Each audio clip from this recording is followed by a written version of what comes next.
How to turn off autoplay on YouTube. Hello everyone and welcome to Tech Talks.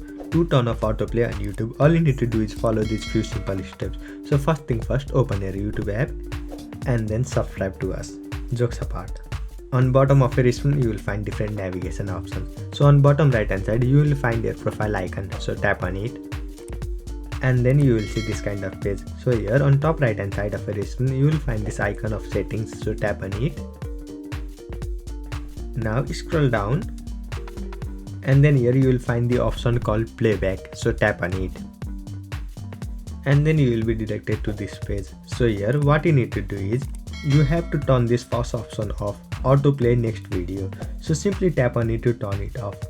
So when this thing is turned on, autoplay is enabled and the suggested video will automatically play next. So as soon as you tap on it, this thing will be turned off.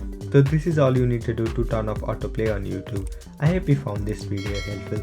Thank you for watching. Follow us for more helpful tutorials. Subscribe.